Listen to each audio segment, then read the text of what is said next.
everyone. Welcome to the JKL Media Pop Culture section of our podcast. Since we talked about the 2019 Watchmen series, I thought that it might be good to visit another property in that same vein, the same author, V for Vendetta, the movie. And one of the things I talked about with one of my friends the other day is because the Dark Matter trailer came out, which I'm pretty excited about. But I don't consider adapted works like from book to screen or book to TV or anything like that. I don't consider them in the same universe. I like to think of them as like alternate versions of the same story. And that way it's, I don't get jaded by, oh, it's not as good as the book, blah, blah, blah. In this case, I did think that V for Vendetta, while it left out a few things from the comic, the graphic novel, I think that it had the same message and feel. So, like I said, because we talked about Watchmen, I thought we would pick up something V for Vendetta. And it also has ties to today's politics. And it's just an interesting thought piece.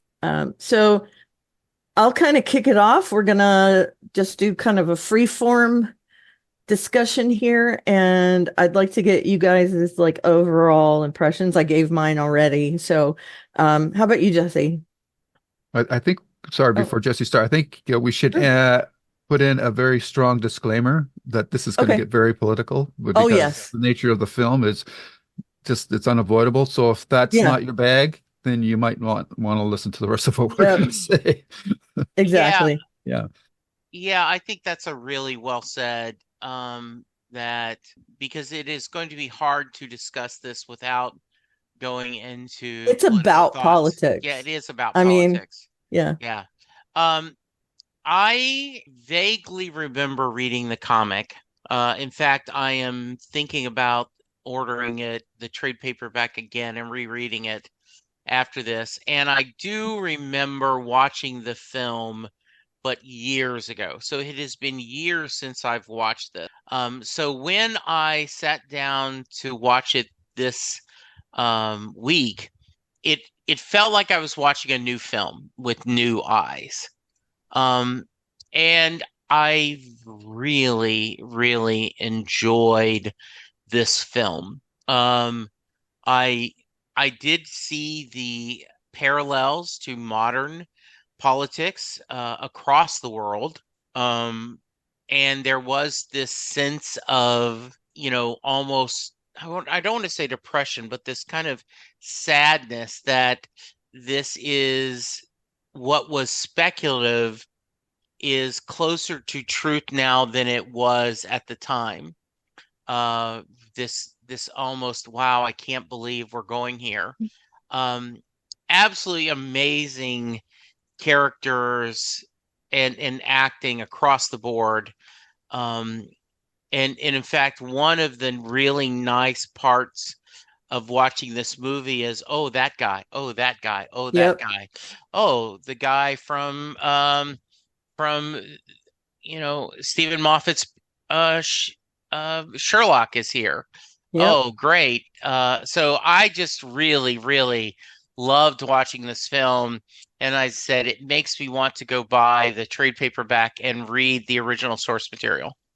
Yeah, I'm gonna dig up mine. And there's a joy in if you are familiar with British pop culture, cinema, television, there's a lot of people here that bring you joy, I think. So, okay, Lou, your turn. You're muted. My bad. Sorry. That's Yeah, okay. this is interesting timing for us to be doing this because as we're recording this, a new movie has just opened up, which is called Civil War, and that one's taking a very much different approach to the subject matter of tyranny, I guess you could say. Uh, Whereas this one is much more uh, based on the idea of the individual versus the man, I guess you could say, or a totalitarian authoritarian government. It's heavily influenced by the whole Guy Fawkes story, historic history, and it's adopted the symbol of the mask, which is persists to today. That's become an iconic pop culture touch point now. The Guy Fawkes mask with the white china face and the mustache and the beard. So it's very interesting to watch this, and I like has been mentioned. I just got a lot of joy about seeing all these uh, character actors, for the most part. But most of these actors, they do have a presence in British movies. They're not as much as an American, but I've seen a lot of these actors in British TV shows. So it was quite fun from that perspective.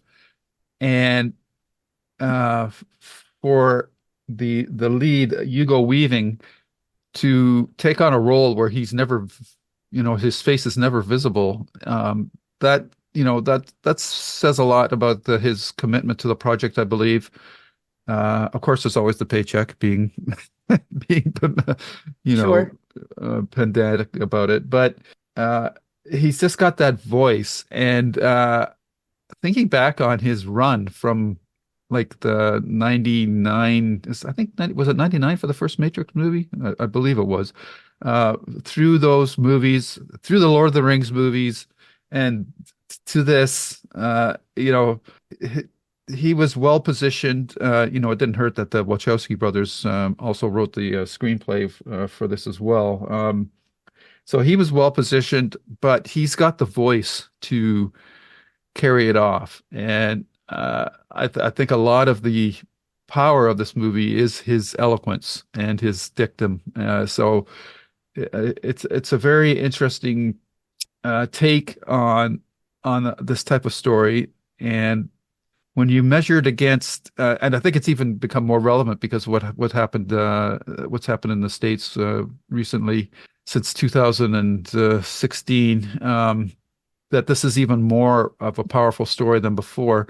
And like Jesse, you said it was a bit depressing. I think you said, was that the word you used? I I think it's also just the fact that it proves that if we ignore history, it repeats itself. And this is basically just driving that point home that, yeah, history does repeat itself because we don't seem to learn from our mistakes. And the other thing that this film is good at doing is pointing out the power of social media. I mean, it's a much simplified form, but with John Hurt's character being on the big screen all the time, but he does control all the papers and media and that. So it was still like the big conglomerate kind of control of media, not the social media that we're used to today. So it didn't quite catch it all, but it was pretty prescient for the most part, and it's as I said, it's even more relevant today than it was before. And it's all topped off by that great speech by Hugo Weaving with all the V's in it. Oh yeah. So eloquent. I can't imagine many actors pulling off the way V speaks in a very literary kind of lilting tone. Yeah. Without it sounding over the top. And I think he's just right with it, where it's almost like he's mocking himself when he speaks like that, where he knows he's overly dramatic, but he's going to do it anyway. I mean, it's so great. And I'm going to seriously bring this up. This isn't a gag, but it shows his range. He was also in Priscilla, Queen of the Desert as a drag queen. And that movie was not a comedy in my mind. There was a lot of drama in it. And I think he was amazing in that. And it's hard to equate that Hugo Weaving with this one or the one from The Matrix or the one from the Tolkien movies. He played Red Skull in a Captain America movie. I mean, he's just so versatile. And I think there was another actor playing V in the beginning. And when they brought Hugo in, when he didn't work out and they brought Hugo in, he had to like re-record his lines, but the other actor was still in the V mask. And the fact that I can't tell that it's not Hugo Weaving under there is, I mean, it's just amazing. His voice and mannerisms are so different everywhere he is, and just standout performance here. And like Lou said, you don't ever see his face, but you can feel everything that he feels. He emotes without using his face, and it's just crazy good. And I'm going to give a couple other mentions here. Natalie Portman, I think, did a great job as well. Stephen Ray of The Crying Game played the inspector. Stephen Fry, who's one of my very favorite British actors and comedians, who does QI. I mean, he's been in a million things. He's done documentaries about travel. So great. And of course, the amazing John Hurt, who played the big brother kind of dictator in this movie. And he is definitely over the top, but I think it was meant to be over the top. So just some amazing acting from everyone in this. And there's of course, other British actors that you go, oh yeah, I remember her from this or whatever. One of the actors from Coupling is also in this. I mean, there's just a lot of little things. And I think they got an amazing and impressive cast together that brings this kind of believability to this movie, where you believe this happened in another universe. So there's a lot of things we see from V. He has this sadness in him, like you mentioned. There's a sadness about this movie, and he feels things almost more than other people do. That's the feeling I get from it. But he's also vindictive. He's also some of the things he does are very questionable. And I'm not just talking about the bombings. I'm talking about the way he looks at things, where, we root for him, but you got to think the way he's doing things might not be the best way. But, in this movie, he's the hero. He's the one doing everything right. I also like that he and Evey do not have a romantic relationship at any point until he's dying, and she has this kind of love for him. It's just, I think they really did a great job with it. So let's talk about the president and his cabinet. Do you guys have any thoughts about the gravitas there, the interplay between the characters? We can also talk about the Stephen Ray character, the Chief Inspector Finch, and his little second in command.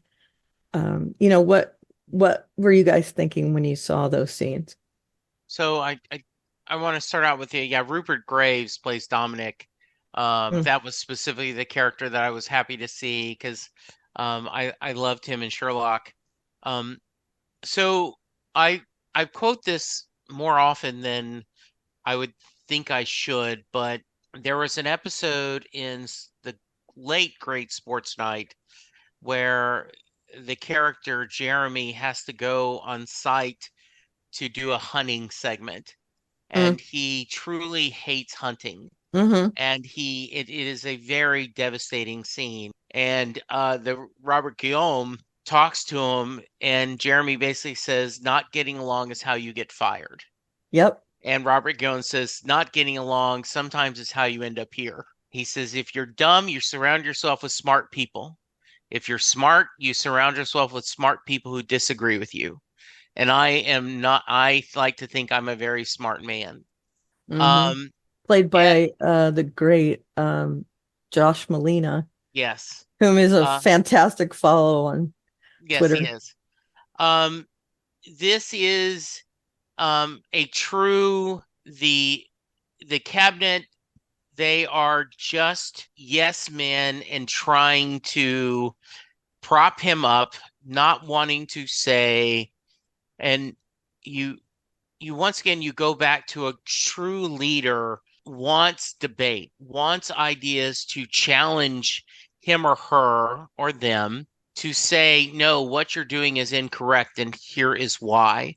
And then ultimately the decision there, the other story I'll have a few years ago, we went to the George Bush Museum here in Dallas. And it is there, one of the exhibits is it is kind of a fake situation room. And there is a kiosk where all these people go and they list all the different crises that happened during the President Bush's his time in office. And 9/11, Katrina, whatever you want. And so as a room, everyone picks a crisis and then they majority rules. So the thought was, what came up when we were there is, should we have sent federal troops into Katrina to save things, right? And there were political, safety, all these different topics. And when you picked the topic, it said pro and con. And so you picked the pro, and you had experts telling you why it would be very good to nationalize the Guard to save Katrina. Then the other pink, really good advice on why it's a horrible idea. And it was fascinating because you went, this is what a leader gets, is he has really smart people telling him on one side why you should do this. And then the other hand, just as many smart people telling you why it's a bad idea. We do not get this, right? The prime minister, or no, what is he called now? He's the supreme leader, chancellor. He just wants you to do because I say it. Once again, I'm probably telling you much, but my mom was a firm supporter of do as I say, not as I do rules, which always bothered me as a kid. This guy is, what's good for me is good for the nation. Do it. And if you don't do it, I will find someone else that does. And you don't build loyalty, you build fear. And you could see how the people underneath him, right, like Creedy, are just trying to figure out, how can I overthrow him so that I can be the chancellor? Not that I can make things better for the country, but I can have ultimate power. Love that. I love the idea that you, as a leader, you want to surround yourself with really strong people that are smarter than you.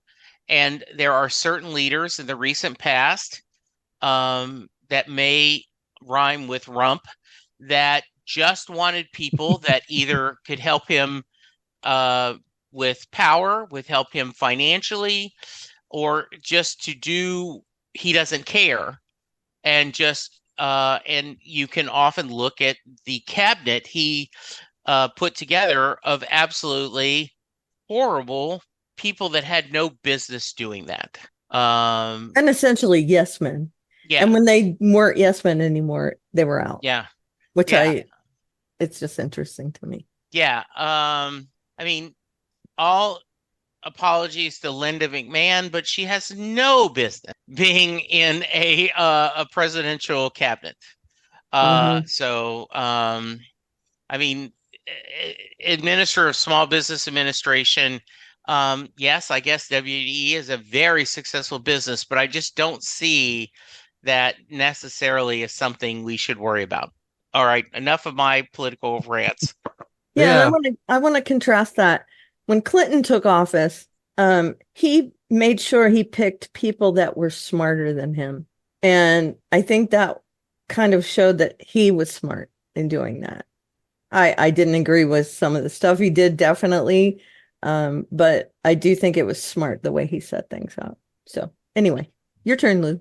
Yeah, just from a cinematic point of view, from a casting perspective, I love the fact that they picked John Hurt to play this authoritarian leader, considering the fact that he played the everyman in the one of the 1984 movie versions. So that's a great bit of flip casting for that to be done. So and John Hurt is great. He's just got that rabbit in your face visage that's magnified on the big screen. So I thought he was a fantastic choice. And his platform is interestingly enough based on a manufactured disease. Does that sound familiar to anybody? Mm-hmm. So Yeah. Mm-hmm. so that aspect of it works quite well. And his platform is based on old ideas of hate and prejudice. He imprisons or executes those deemed undesirable, including migrants, homosexuals, and people of alternative religions. Does any of that sound familiar? Have we heard Mm. any of that in stump speeches lately, or the Yep. last almost 7 years, 8 years now? So that's and this movie is predates by a decade what happened in the States, but the ideas that are used don't really change. Like the old fears, the old prejudice, they're all there. It's an interesting twist that though they use a disease to create their platform, whereas the COVID pandemic, I think essentially undid Trump's presidency, or at least prevented him from getting a second term. Whereas in this one, this is in V for Vendetta, this is what they used to create their platform. So I thought that was highly ironic, and it's kind of like in the Civil War movie where Texas and California unite to revolt against the government, because you would have to go through a lot of mental gymnastics to ever see Texas and California on the same page on anything. So Right. Yeah. I think that's a deliberate, poke at reality. And then this movie is the same thing. And it's what's even more striking is that even though this is a British-based movie, or the themes are, more tailored to the UK style of government, and that the underlying concepts and themes really don't change that much, regardless of what form of government, democratic government you have in place. And the proof of this is that one of the favorite things I like about Stephen King villains is that King says that, most villains are big bullies until they're confronted face to face, and then they collapse. And we see that in this movie as well, when John Hurt is captured and thrown down, and he starts blubbering like a little baby. Uh, and we're seeing that right now with Trump finally being having to go to court, and the way he's just like going like a big baby all over social media, playing the victim, and poor pitiful me, and I'm doing this for you, and all this kind of nonsense, when it's all they care about them is themselves. So yeah, it's just remarkable how something so fictional can be so parallel to what's going on in the real world. Yeah, Yeah. and Go go ahead. ahead. I Oh, was just gonna say, in yeah, that scene that he's talking about, I'm sorry, real quick. I no, think please. the character of Creedy, who has played a toady throughout this movie, a loyalist, he is disgusted by the way Yeah. John Hurt is acting. What's his name?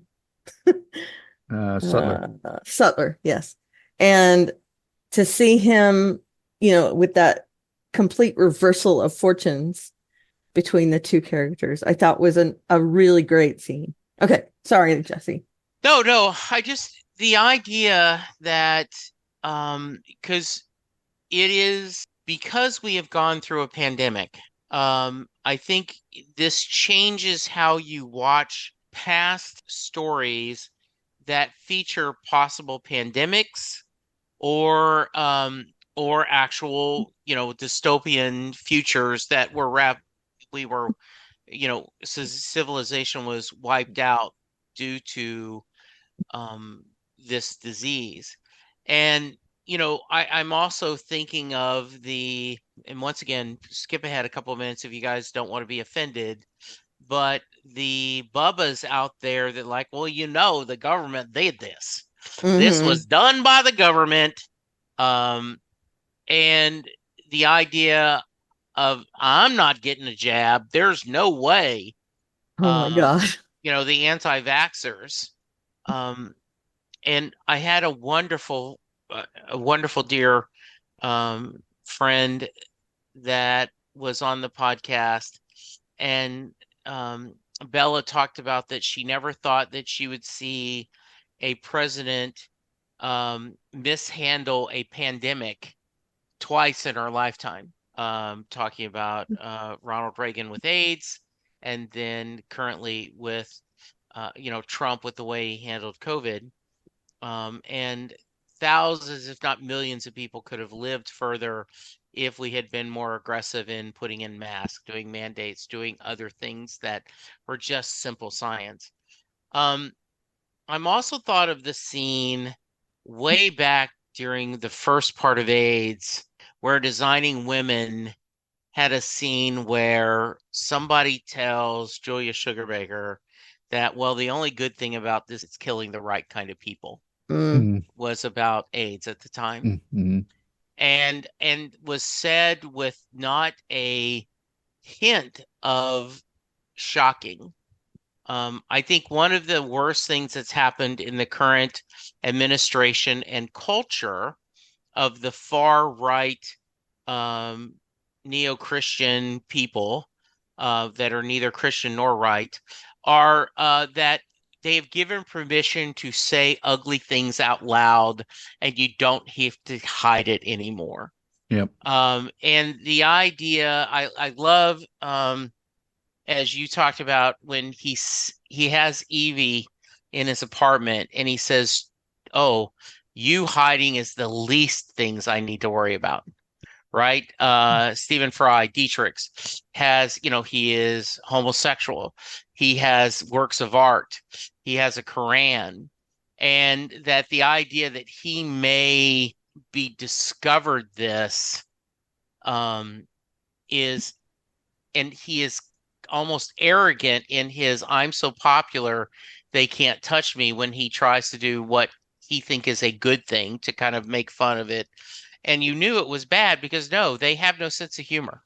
We go back where he did the Benny Hill sketch. Yeah, I mean, there is a theory that I don't know whether it's true or not, but that truly when at the time President Obama made fun of Trump about on the dinner about, he showed, I have actual video of my birth, and he shows them the Lion King, and he makes fun of Donald, all this thing about birth certificates, that was when Trump said, I'm going to become president because he's mocked me.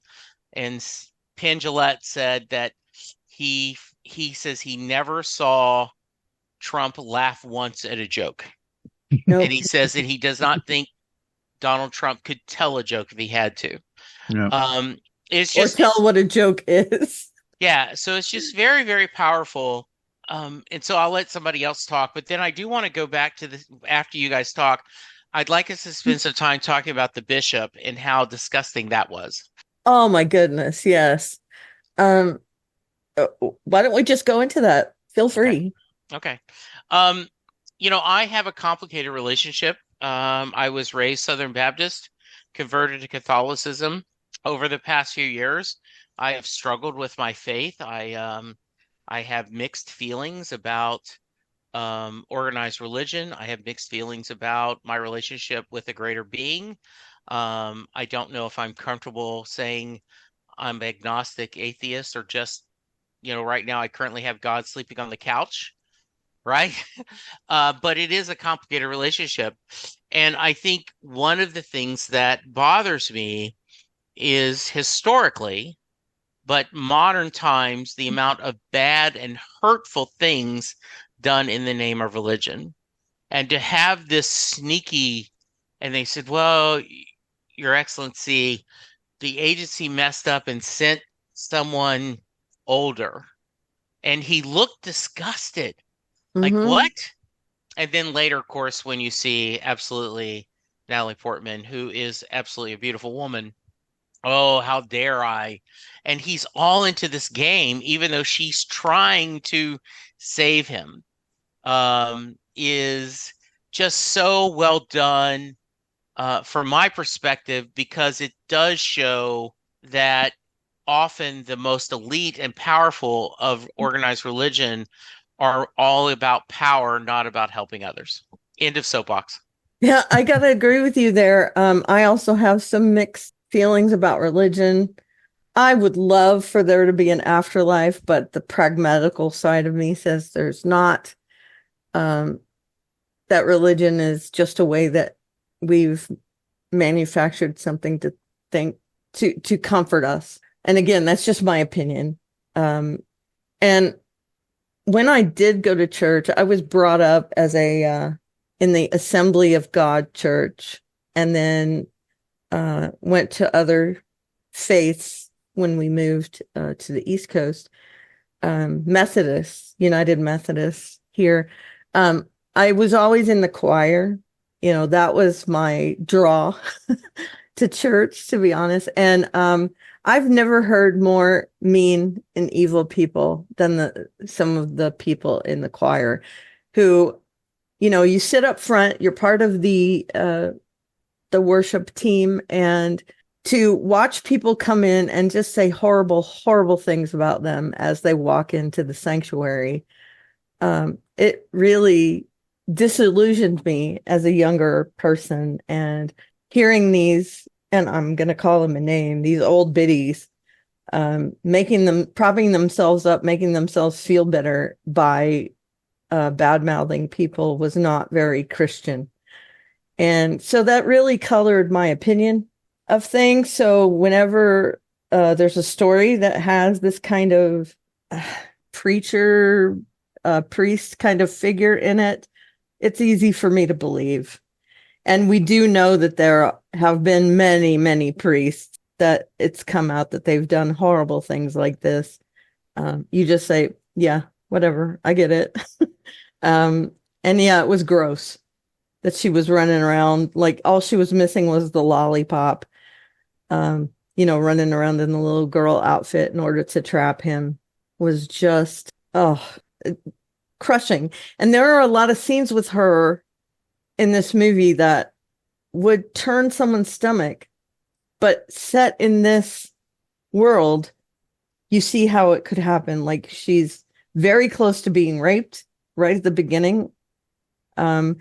She is by policemen, right, by the fingerman, and even by V, who she builds this relationship with. She is tortured by him and secreted away, kidnapped, essentially. I mean, just through this whole story, Evey is used, abused, and also, at her work, she's not really thought of, essentially. She's just a mindless drone there. It's just, she has very little structure that she can fall back on. Her parents were murdered, and just has such a tragic story. And for her to be like I guess she's a part of our dual protagonist team here. For her to be so tragic, it's kind of an opposite foil for V, where she was a victim and she became a victim, and he was a victim and became a hero / villain, essentially, where she just kind of let it go, fell into her victim role. I love their dichotomy and how he changes her for the better through ways that are incredibly questionable and somewhat evil, in my opinion. So, yeah, the whole religion thing, we see how, he is definitely, we're definitely doing the Catholicism is the only religion kind of, the Crusades, there's all these different things that have happened through history that religion is the cause of this war, strife, whatever. And it's shown almost subtly in this movie, except for that scene with Lilliman. They mention that it's the only religion, that you're prosecuted if there's other religions, but if he hadn't been in it, it just would have been kind of a side note. And also, we get a story about homosexuals being prosecuted, and I feel like these are things that they would have just been offhand mentions, and the society almost lets it go because they're afraid to do anything about it. But we get these really impactful vignettes about religion, about being persecuted for your homosexuality, about you can't make fun of people, that there's kind of this Rush Limbaugh character that is helping to feed these prejudices. I find them all in little mini stories impactful on their own, and then to all be in one movie is great. Yeah, talking about religion nowadays is tough because I feel that especially like with evangelists, like they've been so like it's tough to be a religious person and like to be a traditional Christian nowadays, I think, because of all the bad press that they've been getting with the right wing evangelists and whatnot, that their political ties and whatnot, and their hypocrisy of overlooking moral deficiencies in the leaders that they're promoting, which go against their supposedly stated philosophies.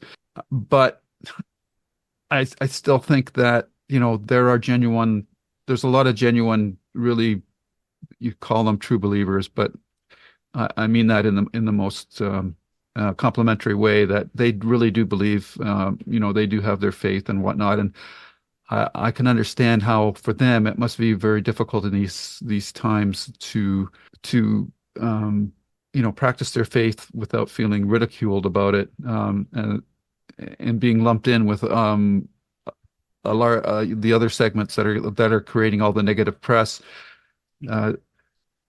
That being said, the galling thing about religion as an institution is it's in a more unique position than say politicians are, because they're really, both groups are basing their power on creating fear in their followers, and for politicians, and that it's the fear of the other. For religion, it goes deeper than that. It goes into your soul, eternal damnation, all of that. And the institution of religion itself is a man-made artifact that is a vehicle for, I guess you want to call insincere people to use to gather and collect power and manipulate people. And one of the saving graces of modern democracy was keeping, politics and religion separate. Unfortunately, in totalitarian societies, there's the push to blur the two, or even and join them. And we've seen this being, promoted by certain right-wing members of MAGA. Laura Boebert comes to mind. There's just this. They just use these fears on people to espouse these totally fallacious ideas, like that go against the accepted doctrines of democracy and whatnot. And it's tough. I was uneasy with those scenes, definitely with the priest and Evey in the little girly outfit. I mean, but it's kind of such an easy target. Even back in 2005, 6, when this was done, it's almost kind of expected. So I was uncomfortable with it for being maybe a little too on the nose. It's probably the only part of the film I thought was a little too on the nose. I think a more subtlety could have been used there, but you got to get your point across, and you only got so much runtime. So I can understand it from that perspective. But it just, I don't want to, and I'm saying that we're not doing that. I'm not saying that anybody's doing that here. But I don't want to paint with too broad a stroke with religious groups, because I do feel like they're getting an unfair shake lately in the media. But it is that definitely those elements have been there, and like the Catholic Church has been around for so long, and we all know the stories about priests and whatnot. And I think, trying to enforce these unrealistic uh, ideas of celibacy and whatnot is just, I think is part of the problem. It goes against human nature, and that's why you have these kinds of situations. But basically, the difference I just want to come back to is between like politicians and religions. They're both basing their power based on fear, but religion has the extra ace up its sleeve, I guess you could say, of using, the fear of eternal damnation, and loss of your soul. And uh, the that leads to this these power structures lead to this uh, situation where people are willing to tolerate bad behavior because these parties are goals are aligned with their own personal goals. Yet, if you had a Trump in your family, would you put up with the behavior that a person like that is doing within your family? I don't think so. I think you would have a serious talk with that person, or you would just stop dealing with that person and cut them out of the family. Yet, because of the way that these leaders have created these fear-based things, people are willing to put up with, deficiencies in these characters morally, like infidelity, sexual escapades, dirty dealings with, business, insider trading, um, blackmailing people to do what you want them to do. That, like, you wouldn't tolerate these things from your family members, but we allow our leaders to get away with that kind of behavior because we're putting aside our personal morals for our personal satisfactions or fear. So I guess I'm talking about being on a soapbox. I think we all did that just now. Yeah, but that part of the film definitely was my least favorite part, just because it was a little too on the nose. And but there's still the value in ex, exposing the how politicians and religion use our fears. And I loved when Biden on his State of the Union address talked about uh, you know a, age might be one thing, but old ideas are even worse. And Yep. this is what this movie is all about, these old ideas of hate mongering and fear and prejudice. And yeah, I think I better stop there before people try to track me down and retaliate. I don't think they'll do that, but No, yeah, I get it. and so I couple things that I am saying this in a sad way. Hmm. Um, it has reached the point that, and this is unfair, this is my bias, is that when you see someone, for me, when I see someone displaying an American flag outside the house, I'm immediately worried that especially here in Texas, what America? That great line, yeah, you're American, but what kind of American, right? Hmm.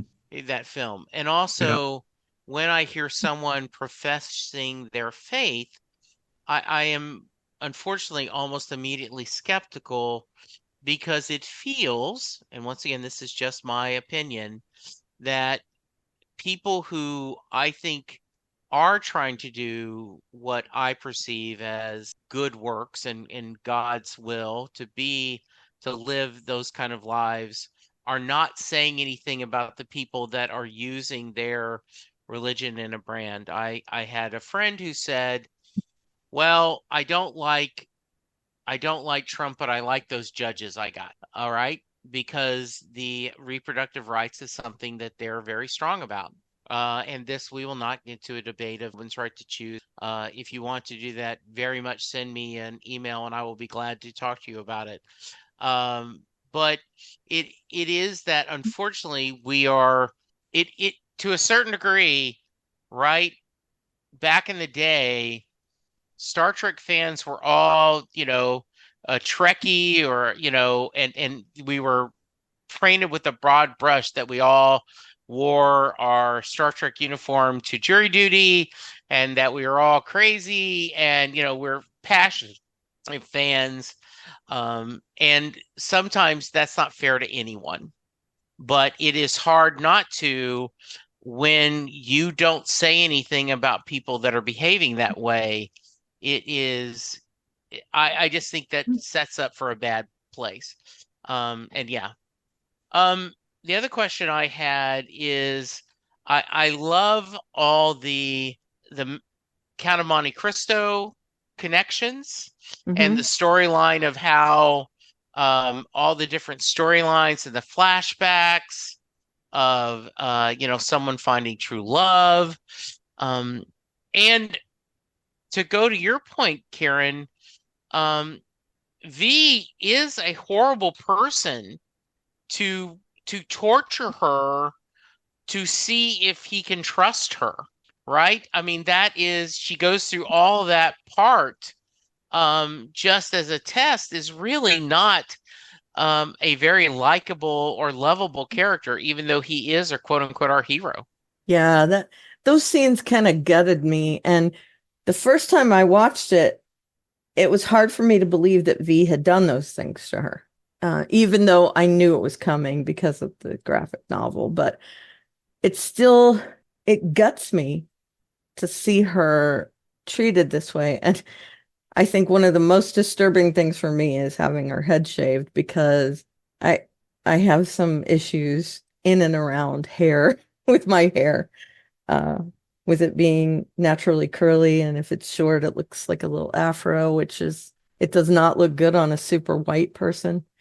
And that's, I'm going off on a tangent there, but it was startling to me that he had been tortured and knew how terrible it was, and yet he still put this young, innocent, victimized girl through that same thing. And it makes me angry and sad and and all of that. I like her relationships with these older men and seeing how they're completely different. Her relationship with the Stephen Fry character, Dietrich, is so sweet and kind, and then she finds out things about him that she didn't know, but they still love each other. And then, her relationship with V and how he's her captor, and it's almost like a Stockholm syndrome thing until she learns that he's behind her torture. And, he is the villain to her. He is dead to her at that point. And then, of course, when they meet again and she sees what's going on and how he has resigned to his fate, she cares for him yet again. So, seeing things through her eyes, even though this is mostly about V, but we see a lot of things through her eyes. It's almost refreshing that she kept a lot of her innocence, even though there were a lot of terrible things happened to her. And then, he breaks that innocence and makes her a very strong person who wants to live her life the way that she is meant to. And he gives her those tools. And I find that interesting, that through this horrible torture, and I think he's mirroring his own experience, that through his torture, he became something stronger. And in his case, it's almost physical because he has these abilities, and they only imply it here, but he does have a stronger physicality where, he can get shot a million times and all this. It's a limit, but he has done some things in the novel. He does things around like electricity and he has more superpowers in the novel than here. But it is heavily implied that he is kind of like a Wolverine type character where he can heal from terrible injury. Um, I really find all these characters fascinating. And, I felt that way in the comic book, and the movie does the same thing for me. There are actual scenes in this movie that are a 100% image shot from the book and the movie. One of them being where he breaks out of his prison and it's on fire and he's got his arms out, and there's all this fire behind him. That is actually a panel from the book. The brilliant David Lloyd, his artwork, whom I met and is an incredibly nice guy. He drew like an outline of V in my sketchbook. So yeah, I love the visual scenes here. And I guess we should talk about the doctor too, the female doctor that he visits, and she is resigned to her fate as well. We find out at that point what he's doing, that he's killing the people that were the evil, like the Nazis, essentially. And I found that scene poignant as well, where they're talking to each other and he doesn't want to kill her, but he also wants to kill her. There's a whole thing where, he knows he's going to, because he's going to follow through, but he wants to do it in a way that's not violent. It doesn't cause her pain. He has a soft spot for her because she didn't have an evil intent. She was like Oppenheimer. He created something that killed millions of people, but that wasn't his intent. He just created the vehicle and other people carried it out. And I think that's kind of her place in this. And that scene showed that V contains multitudes. So yeah, anything you guys want to talk about there? Yeah, I think that was to show the doctor specifically was to show that when bad things, evil things happen, there are, of course, the people who engineer the whole things, but then there's a lot of people that get carried along and aren't really aware of what's going on. And, it's the old, I was just following orders line of reasoning. And I think that's what that was, the doctor character was meant to represent. And she was carrying that guilt, and she was resigned to her fate, and she was prepared to do penance for it. So I thought that was pretty well done. In terms of the torture for Evey and that, I think the purpose of that scene was to show that for a lot of people are just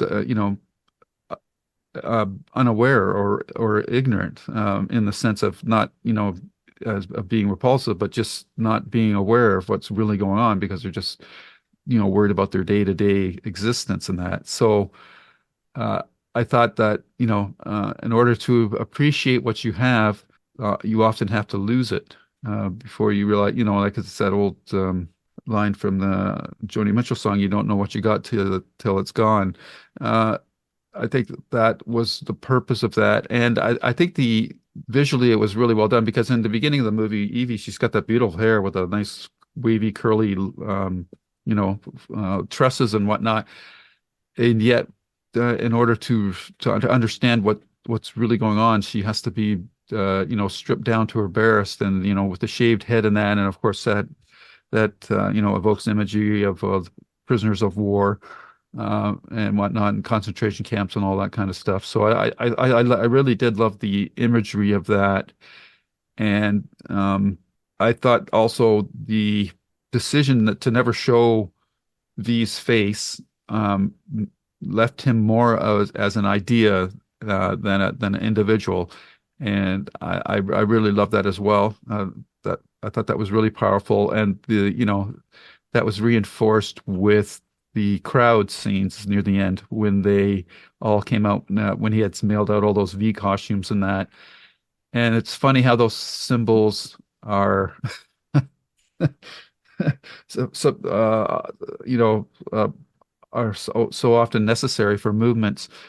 I mean, you look at I think the equivalent today on the other side is the MAGA hats, the baseball caps. But in true, and this is coming from an outsider, but in true American fashion, it's been capitalized to the nth degree. So you get many variations of that kind of memorabilia, t-shirts and whatnot. And it's all propaganda, but I love the stripped downness of the V movement with the Guy Fawkes masks, and it just shows the unified nature of the crowds, which was nicely interposed with those quick little scenes of, there was a girl who was the graffiti artist, the group in the pub, and all that, and they're like the everyday people are just sort of going along for the ride, and yet at the end of the film they all put on the masks and come out to join the movement. So when they realize what's going on, so I thought that was really well done, and it's a rallying point that's often necessary to bond people together, and I don't think that Democrats really have ever come up with that kind of they don't have that kind of iconography with their philosophy, and I don't really know what they could use there. And that's interesting because Guy Fawkes is so British. Is there an American equivalent that you guys could think of that would be like a unifying symbol for democracy? I'm kind of thinking of like I don't know, the Constitution or something like that, but I don't No, know. because that's been subverted as well. Yeah, I honestly can't think of anything that. yeah. Which is interesting because I think that's in a part that's the nature of democracy. It's not a homogeneous concept. It's Right. it's like going to Star Trek. It's like the IDIC. It's the infinite diversity and infinite combination. It's the melting pot of all these disparate elements that make ours is what makes us a democracy stronger. So it's really hard to come up with a single image for democracy, and that's why it's so hard and precious to maintain, because it's really something ethereal almost, or it's a mental thing. It's not something that you can represent easily in a visual item. And I even though in this particular case they've subverted again a symbol, and it's kind of like the Beatles when they said or you two said the Charles Manson co-opted the Helter Skelter and we're taking it back. It's something that's really hard to do, and I would love it if there was a symbol for democracy that would work like that. I mean, but I can't really think of one, which is There, a surprising revelation for me. there are pockets, like if you wear something that has Black Lives Matter on it, or something with a rainbow on it to signify you're an ally of. Yeah. But again, those are subsets of people that are on the left side. I think the only thing that of the what aisle. I'm thinking the only thing that would really work was like maybe an overhead shot and kind of like the all for one for all kind of clasping hands and just have Yeah. like different Yeah, colors, something like that. That yeah, would we be are like more it. kumbaya-ish. Yeah, it would be something Yeah, like that. Um, but agreed. yeah, So once again, second time I'm quoting Aaron Sorkin in this episode, the Mhm. end of American President. America isn't easy. America is advanced leadership. You got to want it bad because it's going to put up a fight. It's going to say, you want free speech? Let's see you acknowledge a man whose words make you blood boil, who's a standing center stage and advancing at the top of his lungs that which you spend a lifetime opposing at the top of yours. You want to claim this land as land of the free? Then the symbol of your country can't just be a flag. The symbol has to be one of its six citizens exercising the right that burn that flag in protest. Show me that, defend that, celebrate in your classrooms. Then you can stand up and sing about land of the free. Yeah. The idea of, currently, boy, and we are getting political, For like $60, you can buy a Trump Bible. It's got the Constitution and you've got the Declaration of Independence and They're more expensive than that, by the way. okay, And yeah, I think a lot of their iconography is to funnel money yeah, to help them get more power. yeah. And that irritates me to no end. And it is, and you're right. I mean, this is advanced citizenship.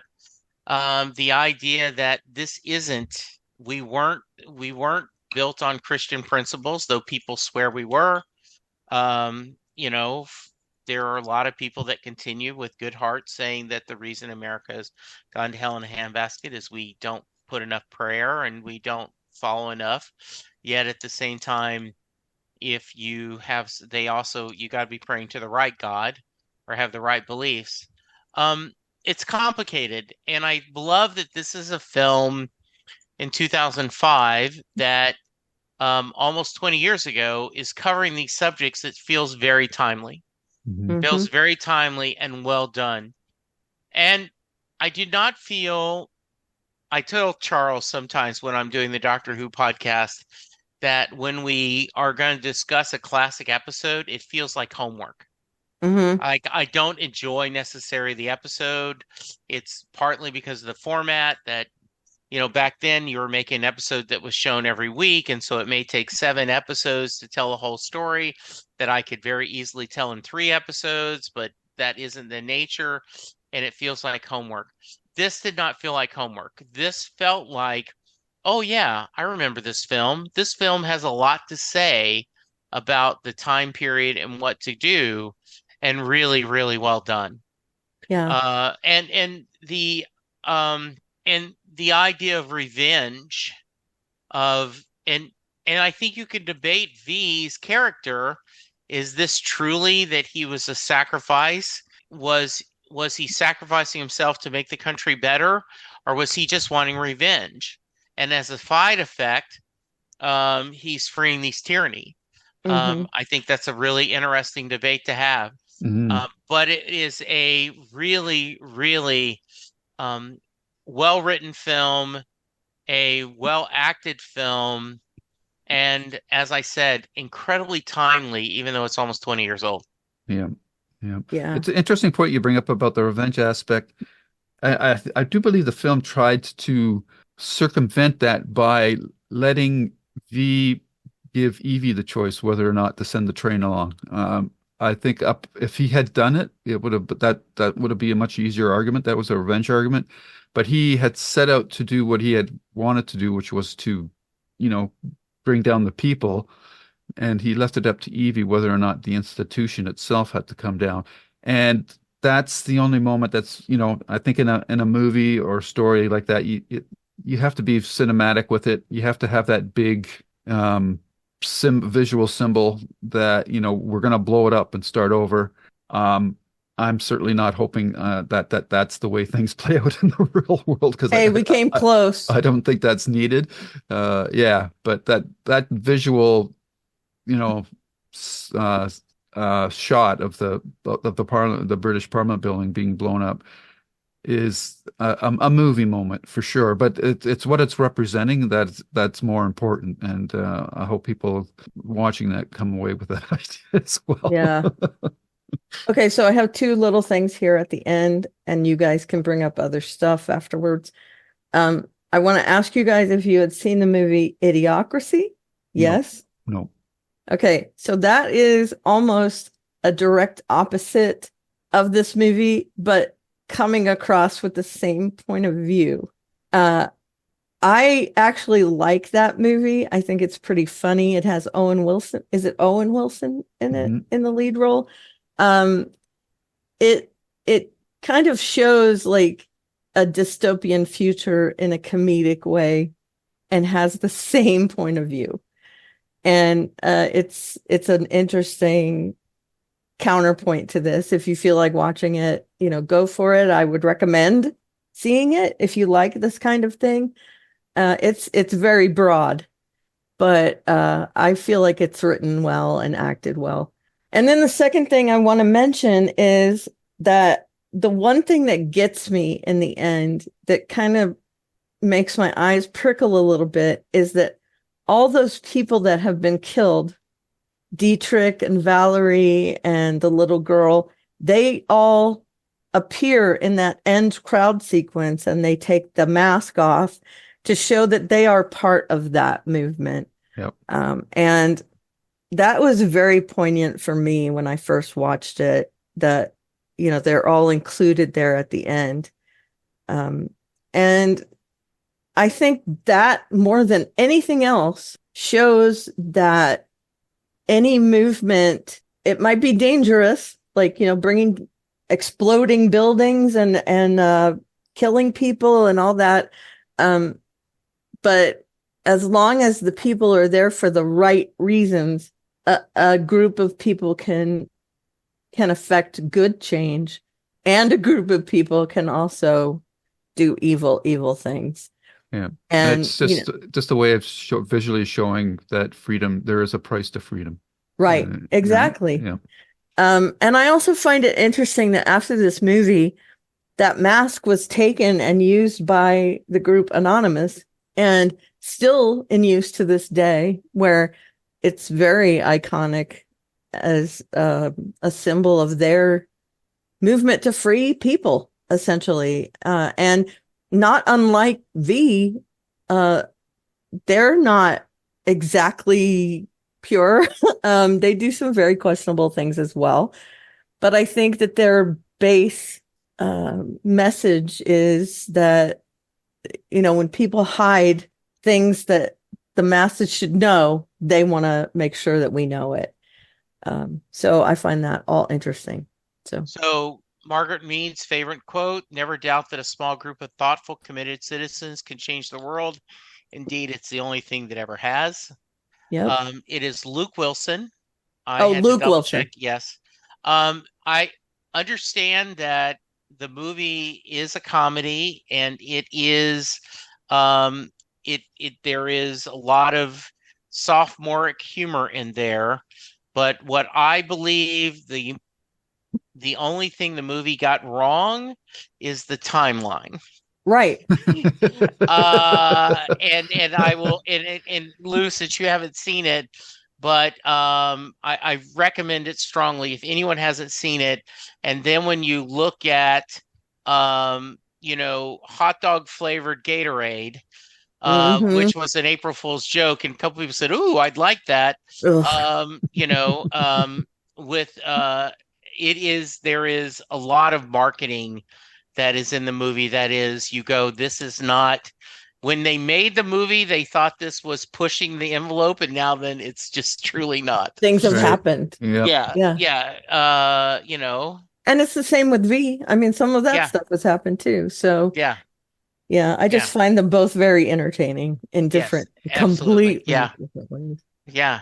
I just think this was a really nice way to revisit a wonderful film, and I'm really glad you picked it, Karen. Thank you. Yeah, same Thank here. you. It's a bit of an overlooked gem, I think. Agreed. I agree.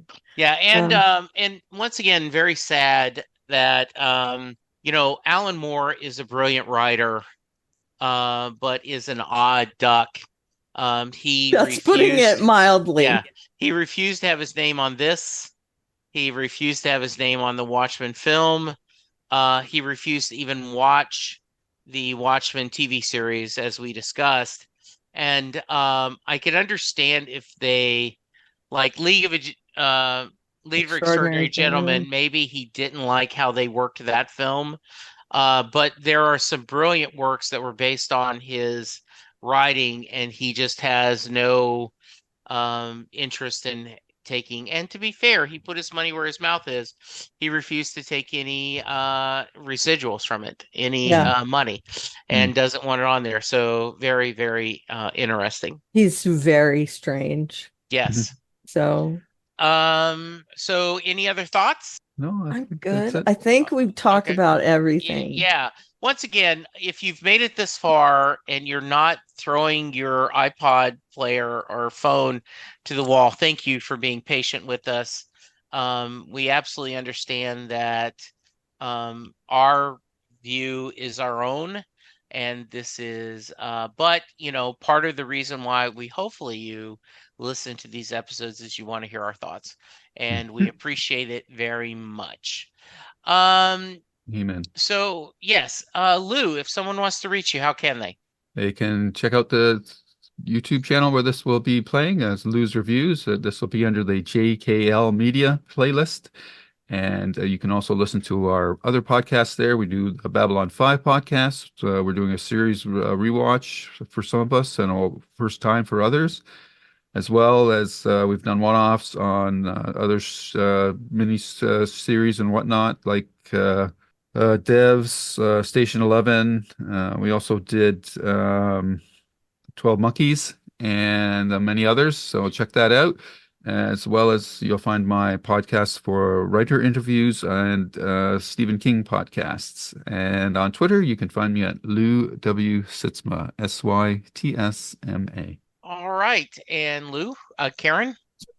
Lou, Karen? go again. Lou Yeah, Karen. Lou again, yes. I'm at Alveria, Aleveria, on the various social medias, and my website is allystuff.com. There's a link in my Twitter bio that'll take you to some other links, and that is one of them. And my landing page there has a bunch of stuff on it that you might find interesting. So that's me. And I am at Jesse Jackson DFW on Twitter. You can find me, Jesse Jackson, on Facebook. Thank you very much for listening. If you can, go to iTunes, rate and review the podcast. If you get the podcast on some other network or format, please rate and review us there. We could use the likes. We are taking off next week. I will be out in Columbus, Ohio, attending a Bruce Springsteen show, but we will be back in a couple of weeks, and who knows what we're going to talk about. I do Yeah, know. we're still talking about. Do you know? do? Oh, Yes. good. Are you going to tease it or are you going to save it? No, I'll let it out now. I'm just hopeful. I'm just throwing this out to you too. I'll be wondering if you'd be willing to walk a mile with me, a green mile. Yes. Oh, yeah. 1000%. Yes. Excellent. So that will I'm be in. the green mile will be our next Awesome. one-off. Oh, I love it. Have you Yeah. both seen it? Yep. Yeah. More than Okay. once. Okay. Yeah, but that's kind of, we kill multiple, like, it's for the Stephen King podcast. We can talk the book, the movie. Yeah, I love that. That would be Okay. great. Awesome. Yeah, It's a lots to fantastic discuss. movie. Yeah, absolutely. Super. All right. Thank you guys for all the support. We appreciate you. For now, be safe, be kind. We'll talk to you soon. Goodbye. Bye-bye. Bye. And scene. Whew. Yes, and scene. Yep. The proceeding has been a JKL Media production.